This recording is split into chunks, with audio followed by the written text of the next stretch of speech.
আমি এখন যশোর শহরে নিউ মার্কেটের বিভিন্ন দূরপাল্লার গাড়ির কাউন্টারগুলোর সামনে এখানে অবস্থান করছি। আমাদের গাড়িটা মানিকগঞ্জগামী, রাত 11:15টায়।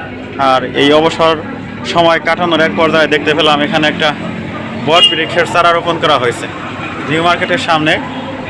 সেই শহরের জনকোলাহলপূর্ণ এলাকায় এই গাছের চারাটি আমার মনে আশার সৃষ্টি করলো। এই বট বৃক্ষটি যদি বড় হয়ে যায় তাহলে তো বিশাল বৃক্ষে পরিণত হতে পারে, এই স্থানকে আলোকিত ছায়াময় করতে পারে।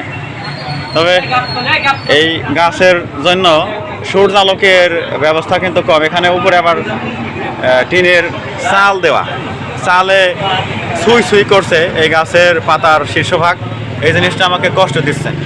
অন্তত এই গাছটাকে বাইরে রেখে এই শেডটা দেওয়া উচিত ছিল, যাতে এই গাছটি পর্যাপ্ত পরিমাণে সূর্যালোক আলো বাতাস পেতে পারে।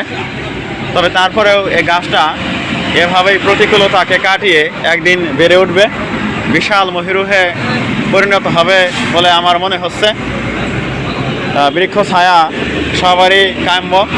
বৃক্ষ ছায়া মানুষ, পশু পাখি সব কিছুর জন্যই আশীর্বাদ স্বরূপ। কাজেই এই বৃক্ষটি দেখে আমার সত্যিই ভালো লাগলো। বন্ধুরা, এই ভিডিওটুকু কেমন লাগলো অবশ্যই কমেন্টে লিখে জানিও। আমি চ্যানেলের পক্ষ থেকে মোহাম্মদ রফিকুল ইসলাম, যশোর শহর নিউ মার্কেট। ধন্যবাদ সবাইকে। তোমরা ভালো থাকো।